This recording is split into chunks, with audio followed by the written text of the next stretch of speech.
is Brian and On's house. They're full-blown adults. Adulting. Like inquisitive, and they would like not be scared, and they'd hang out. Like there's two couples, two robins, and like they'd follow me in the front yard, they'd follow me in the backyard, and when I'd be getting my breakfast here in the morning, they'd be on the sidewalk watching me through the window. Oh my God, that's cute. See all the guys on the feeder? Yeah. I'm in Richmond, Virginia, where I'm visiting my really good friend Brian Bernhard. Say hi. Hello. Yeah, he just got engaged after 27 years. You're not 27 years old. I'm 27 and a half. Or, you know, they're starting out young, I guess. Yes, I'm very young. So here is a 360 of this beautiful. It's beautiful though. So it snowed all day yesterday for us. Virgin snow no longer. He's de-virginizing the snow. That's pretty cool. Soft pack. Okay, make music before the battery dies.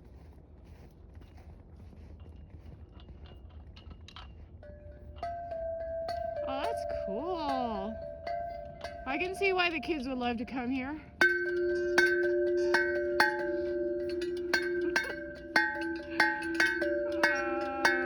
Alright, I gotta get you. Okay, what about this one?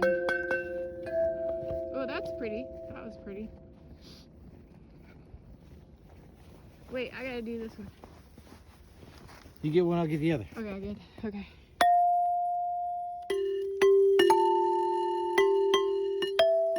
Oops. Here, you do the melody and I'll do the bass.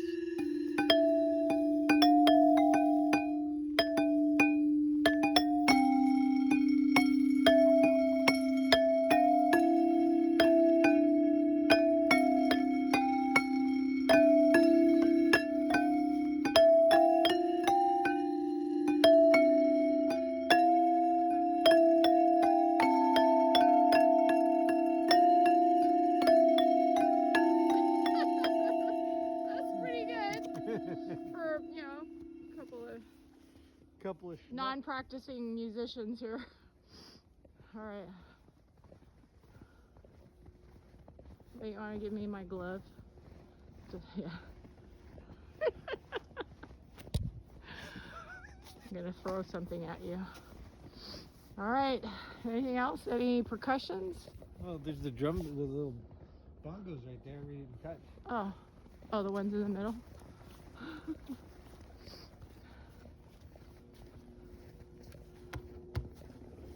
These got to be glove off.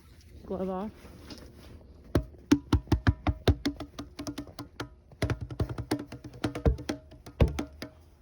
Wait, go!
Oh, French press. I got all excited. That would be one. I'll just coffee and Richmond. I know.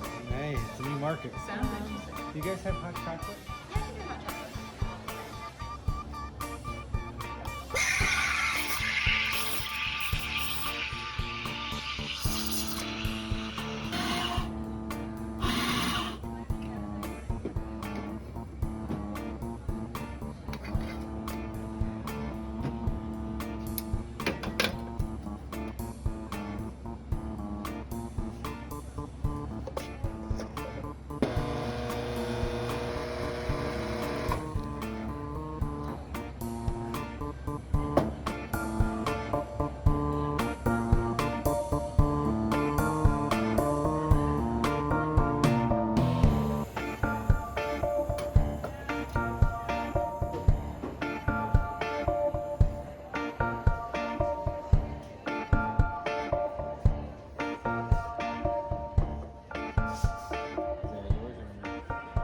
mine.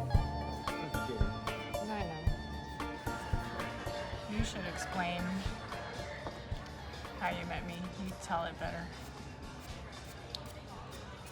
Once upon a time, long, long ago, in the universe known as Palos Verdes, I stumbled upon a little gallery, a strange little mall at the top of a hill. A little art gallery, I'll say, because there's other kinds of galleries, shooting galleries, and Miyuki wasn't hanging out at a shooting gallery. But I went to this art gallery and I browsed around, and there was a lot of landscapes, and there was a lot of portraiture, and there was a lot of stuff that didn't really resemble the kind of work that I do, until I found this other artist, Miyuki. And I was like, wow, her art's pretty awesome. So I sent her a message on social media because I wanted to get the down low on this gallery. And that she responded as a irresponsible person would on social media. And we got together and I asked her about the gallery, and then I ended up signing up for the gallery, and we were in this gallery together, gallery. And we got to know each other. We did a group show together, which was cool. And so I've known this crazy human being for maybe 10 years. Yeah, Or that so, sounds about right. something like that. Yeah. The slightly irresponsible part on her end was the fact that when we met, well, we did responsibly. She did want to meet in a public and open environment, so we met at a little cafe that was down the street from where you both were living at the time. And The ranch market. yeah, at the Ranch Market in Palos Verdes, Malaga Cove. If you guys want to cyber stalk us, because neither one of us live there anymore, so good luck. But yeah, that was our first introduction to each other. And then when I saw you, I could tell right away that you were not. Well, you were weird, but you weren't creepy. There's a difference. I like the story you were telling me about how. Actually, I don't know. When was the first time you realized you were going to have a life of art, like you liked art, you were Well, interested in it? My earliest artistic memories are when I was in elementary school and I was riding the school bus, and I was sketching landscapes because I was really into Bob Ross. And I was like, I had a little sketchbook and I was drawing landscapes on the school bus. And there was this kid who was like my elementary school bully, who earlier in a previous year he had like sucker punched me on the school bus and broke off one of my braces, where I had to go to the doctor, and like there's a whole ordeal, and my parents went to his house and all that kind of stuff. And I started doing these sketches, and like somehow my bully really connected with my sketches, and he really liked my artwork. Like he started watching me draw from like behind the school bus scene as we're like on the way to school. Instead of punching me, This is great. he was like super into my artwork, and I was very confused, but also it was cool. And the dynamic changed from my bully punching me to him giving me a couple of dollars each for like drawings he wanted to buy from me. No way. And I was like, hey, that's pretty cool. Like there's probably something to this that I don't even fully understand at the moment. So that's when I thought of art as something, but I also didn't know what it was at that point, because I was still a little kid growing up in the swamps of Virginia, Yeah. and I didn't really know what art was. But you knew it was something different that other kids couldn't do. It was something different, but I also, yeah, it was something that I enjoyed, but I really didn't know I didn't know much about anything. What it was or what about it was interesting. Did you guys end up becoming friends? No, I Oh. still didn't really But he care didn't for the hit guy. you anymore. But he was giving me money instead of punching Punching me. So you, that yeah. that was a thing that Right. Do you know what happened to him? Like, I have no idea. you have no idea? And honestly, like when I graduated high school, art wasn't really a thing that was on my radar. Oh, okay. I was interested in special effects, and when I got out of high school, I was going to community college, and I was working at a haunted house, and I got really into special effects makeup because I was doing a lot of makeup at the haunted house, and I like horror movies and a lot of that stuff, and so I was trying to, I was going to community college and I was actually studying for medical stuff. I was like studying to be like a chiropractor. Oh, I And, didn't know that. I was taking anatomy and physiology classes and Right. stuff, and I had to sign up for an oceanography class. So I you needed were to kind si- of a brainiac, because usually people don't think that they're going to do something like that unless they... Well, I wouldn't say that. It You're just seemed smarter like a than the career average path bear. that seemed like it could be something. Yeah. But like, while I was taking these anatomy and physiology classes, they wasn't really into them. And meanwhile, I was trying to get some science credits, and I saw that there was this oceanography class that I signed up for. And I thought it was going to be awesome because you get certified as a scuba diving instructor, or not instructor, but you get to become a certified scuba diver in this oceanography class. Right. So I signed up for it. And like a few days before the class was to start, it got canceled because there was not enough people signed up for it. Yeah, I was really bummed out. So you might have ended up being like a scuba diver oceanographer. Yeah. And had no idea what to sign up for, and I was talking with my brother. Brother was like, why don't you sign up for some art classes? I signed up for a drawing class and a photography class because the oceanography class was like 8 credits, so I had to fill 8 credits, and kind of the rest is history. Wow. What was your very first, let's say... Oh, were you playing music? I mean, when did music come into all this? So when I was in early college, I had a 4-track,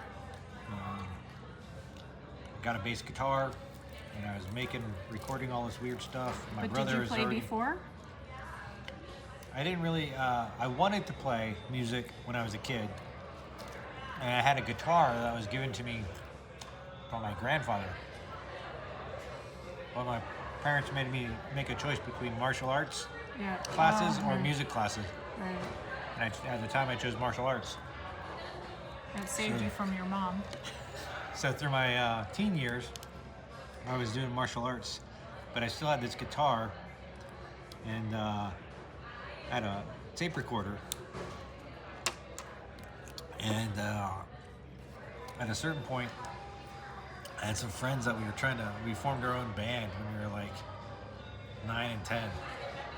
And we called it Rob Reno because it was like the 3 of our names all mushed together. Okay. But we just recorded us making noise into a tape deck, banging on cans and Yeah. banging on this guitar that none of us knew how to play. Right. We had like a Casio keyboard. So you kind of taught yourself. I was inspired to get a bass guitar because a friend of mine, a really good friend of mine, was an amazing bass player. And we'd hang out at his house after school. And he let me play on his bass. He'd play bass, and I just thought it sounded great. And then bands like Krampus came out, and it was all about this bass guitar. So I really wanted to play bass. So I bought this bass, and then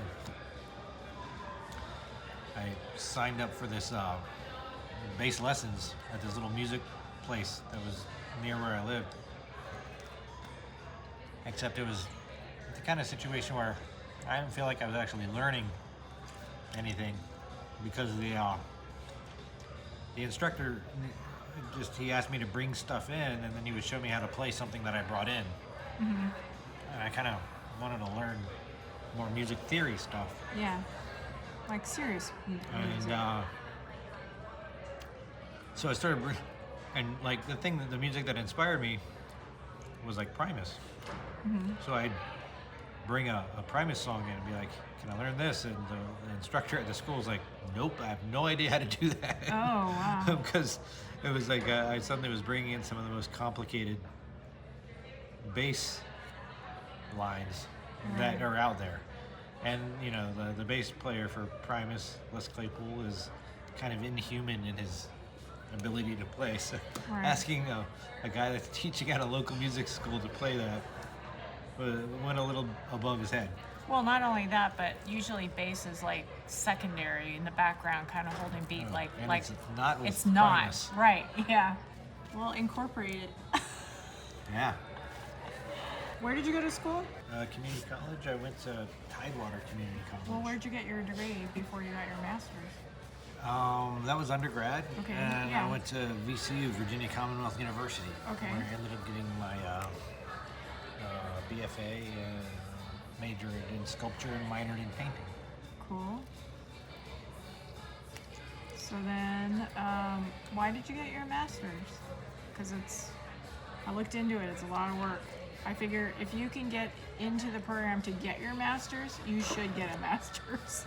At the time I got my master's, I had been in New York 9 years.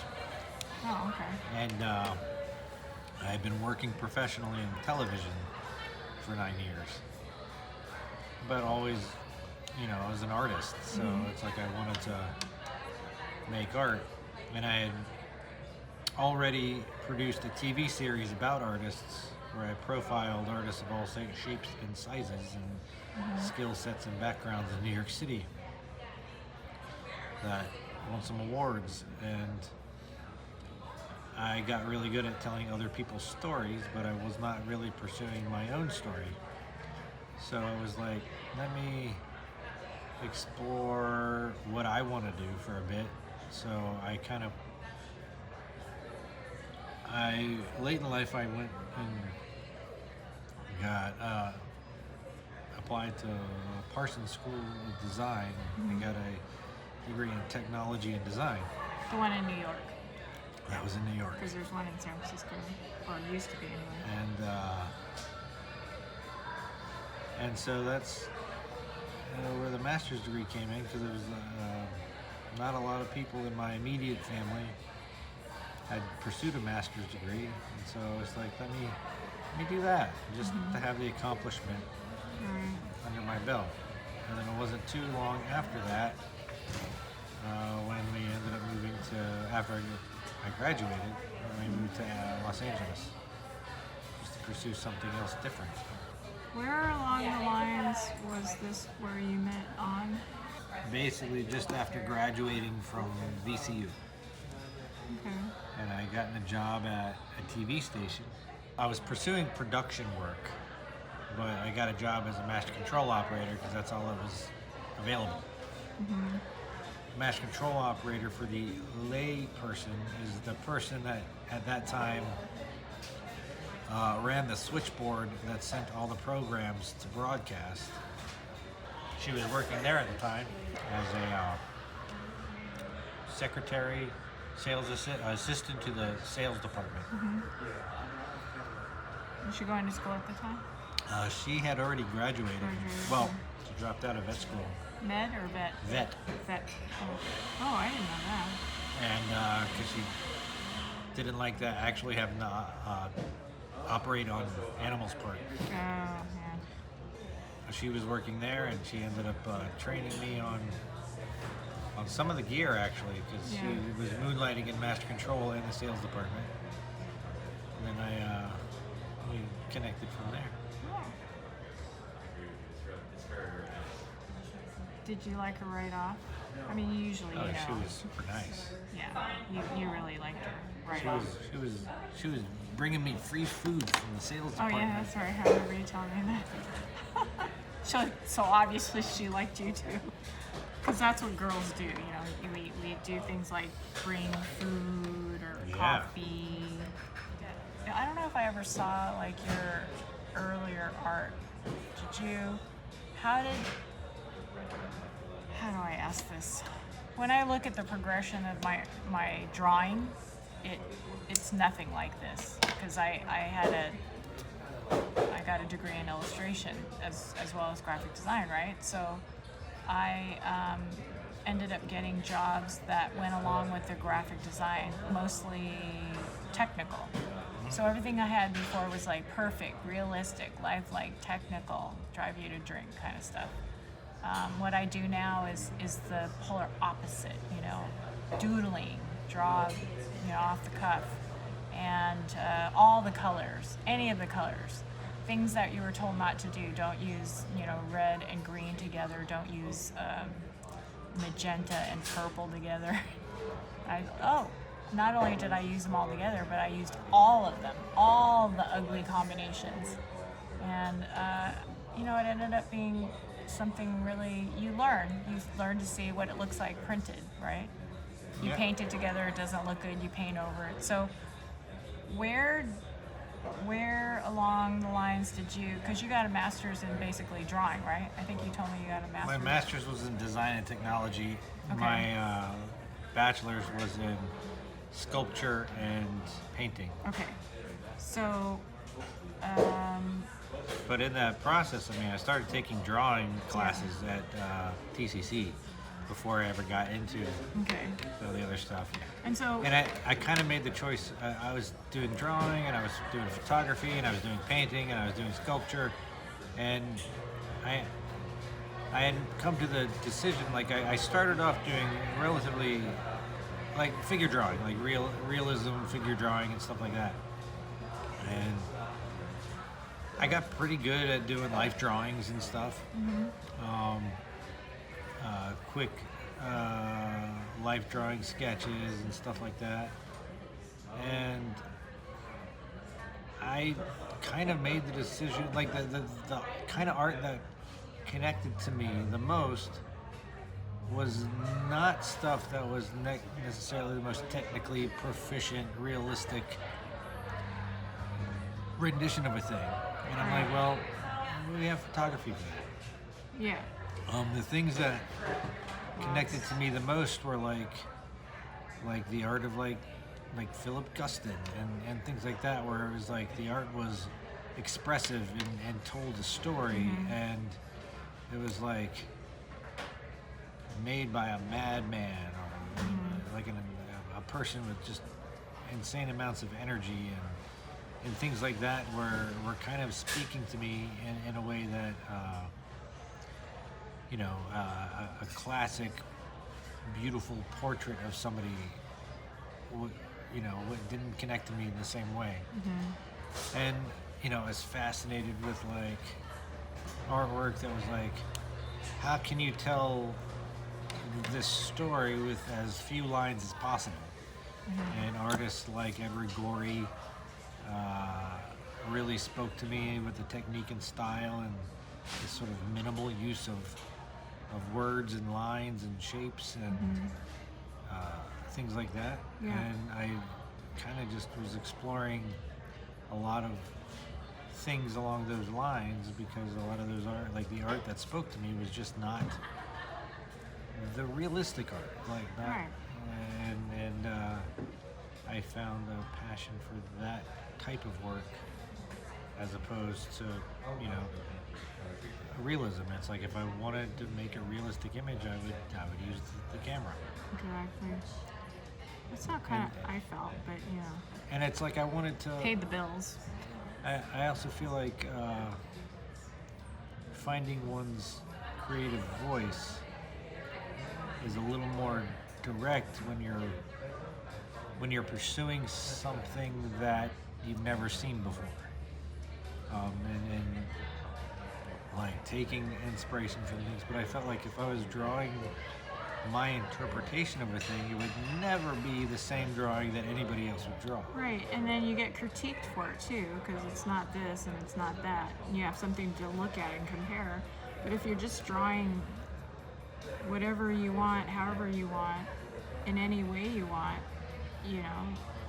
nobody really everybody kind of leaves you alone because they don't know what to say about it. And Yeah, okay. So do you think, and that is what led you to your style, right? I mean, I think my style, quote unquote, is a thing that's sort of always evolving and kind of pulls from all life experience and all things that have amounted to what fuels me at the moment. And it's like I think we're always. I think to be a healthy, creative person, you're always experimenting and you're always searching and you're always looking for something that you find to be inspiring. Right. And And so- David Bowie said something about pushing yourself.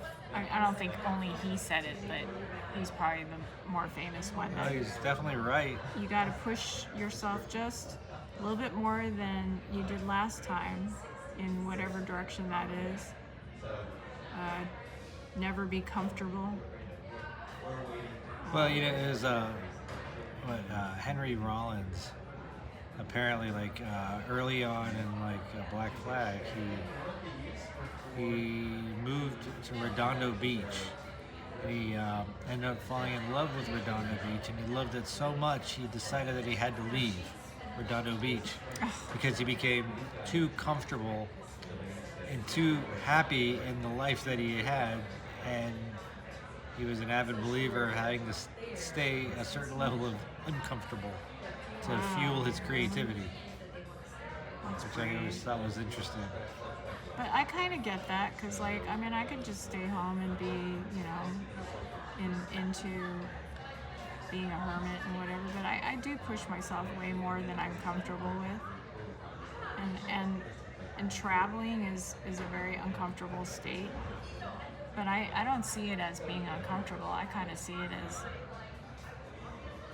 let me put it this way, if I stayed alone and never traveled anywhere or gone and had little problems that come about when you're traveling, I think that would actually kill me more than sedentary. Yeah, I mean, I think traveling is healthy. I think it helps give people perspective. As a creative person, I think it helps inspire and finding new ideas.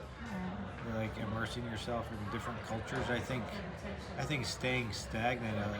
It's weird to me when I see people who are like proudly brag about the fact that they've stayed in the same exact town that they were born and raised and never left, and they've always been here, and they don't go anywhere or see anything, and like they're somehow strangely proud of that. And They I think wear it what like that a badge, you know. yeah, and I think what that creates is a weirdly xenophobic perspective of the world, because like you have this little tiny shoebox of your own little brand of culture, and you've lived your whole life as if that's the only thing that exists. And I think traveling opens your mind up to other things. Exposes you to other things. And I think it makes you just a more well-rounded, empathetic human being. Like if you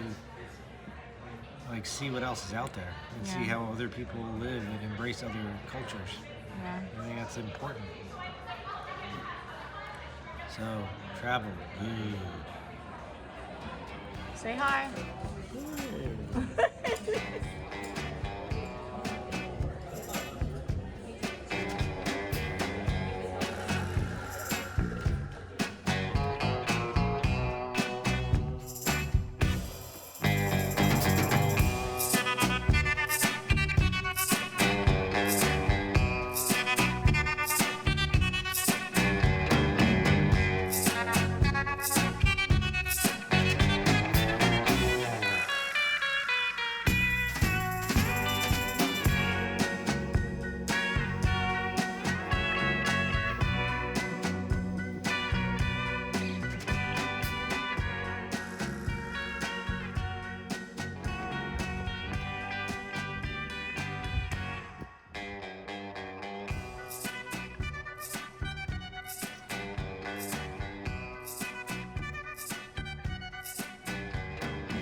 Oh.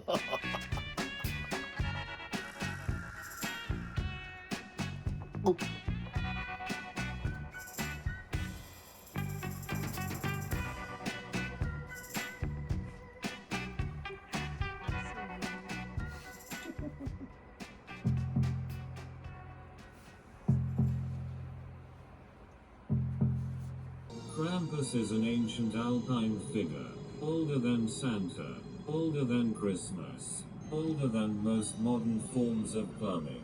His name comes from the old High German word Krampen, meaning claw. Fitting. Yes. No. Maybe. He emerges on Krampusnacht, the 5th of December, in Austria, Bavaria, and other alpine regions.